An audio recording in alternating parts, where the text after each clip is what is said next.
TV3 uudised seiklevad endiselt siin Eesti kagupiiri ääres ja täna me oleme väikses Saatsekülas, kus on kirik, kalmistu, rahvamaja, muuseum, aga juba paarkümmend aastat ei ole siin postipunkti ja ka mitte põhikooli. Kuid siin ootab meid perenaine Ingrid, kelle jaoks ei ole see elu siin ainult selline kohaliku elu. See on omamoodi tal ka missioon. No jah, et ega meil siin inglise muru ei ole, aga lihtsalt kui külalised tulevad, siis on vaja ikka ära need suurem hein kokku tõmmata.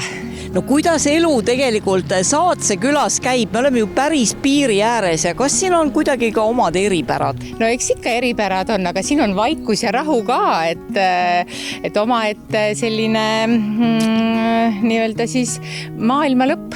Ingriti vanaema vanaisa talu asub tegelikult Saatsest veel nõks piiri poole Litvinas ja siin maailma lõpus on naise üheks eesmärgiks olnud hoida seto keelt ja rahvarõivaid. See on siis naiste rahvarõivaste juurde kuuluv peavöö, millega siis abielunaine kinnitab oma pealiniku.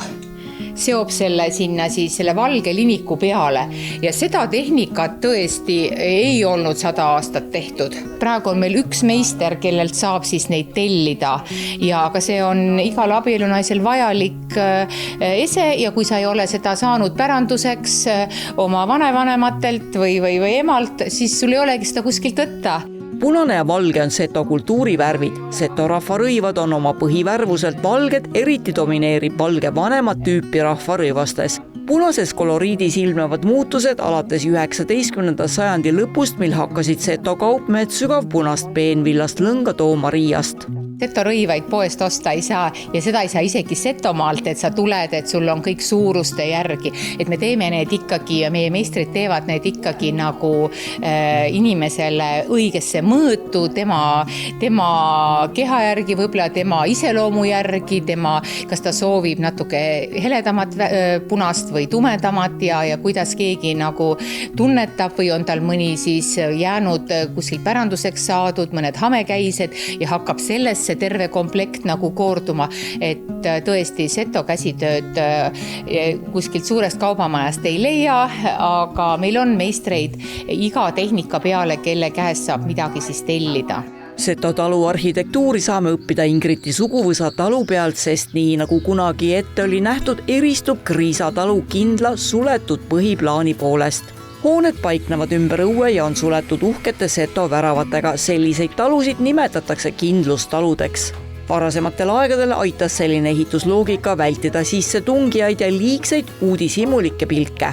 Mulle meeldib ka põldu pidada, näpud mullas on väga hea nii-öelda selline pingemaandamine. Enda jaoks on piisavalt ikka sibulporgand ja ikka Setomaal ei ole nagu permapeenraid ja sellised kastpeenraid olnud, et me oleme ikka kõik, isegi lilled on meil vaos. Et vahest mul külalised käivad küsivad, millise lillepoega ma koostööd teen, et mul on siin tervelt 2 vagu või see vagu on nagu lilli ja sibul ja porgand ja maasikas, kurk, uba, kartul, maguskartul, veel kord uba, et kõik see on ikkagi nagu enda tarbeks ja ikka ise kasvatad tead, et see on vaba kõigest ja hästi kasulik ja nagu parim, mis olla saab.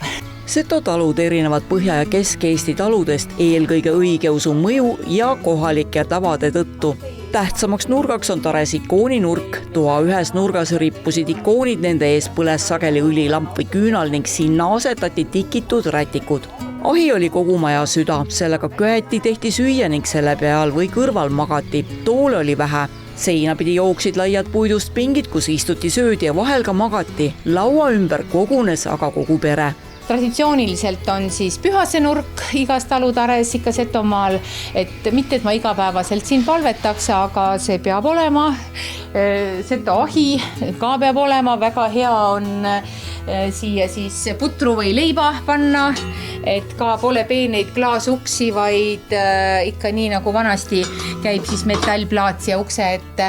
Ja kapis hoian ikka ka vana varandust, et vanevanemad siin rõivaid ja et eks mul oma rõivad on muidugi oma kodus, aga siin vanaema varandust siis hoian ikka siin kapis, mida mina ise nagu ei kanna ja siin on meil selline, me teeme kohvikute päevi või muid üritusi, siis ma jagan siin tervele tiimile nagu seto ainelised rõivad selga. Läinud laupäeval toimus Kala-Ingriti elus suur muutus, kui ta valiti setode pühaku Peko asemikuks maa peal ehk uueks Ülemsootskaks. Ülemsootska on setode iga-aastaselt valitav kogukonna juht ja sümboolne eestkõneleja, kes esindab Setomaad ning hoiab elus setode keelt, kultuuri ja traditsioone. See on suur au.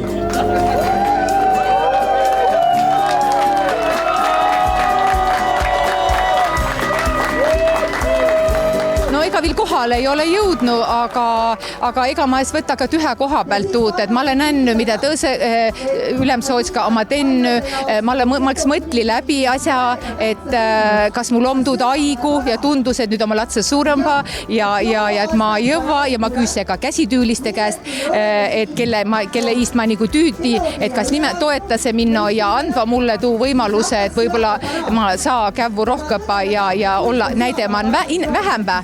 Nii et ma sai ka tuu õnnistuse, nii et ma arva, et elu läht ilost edasi.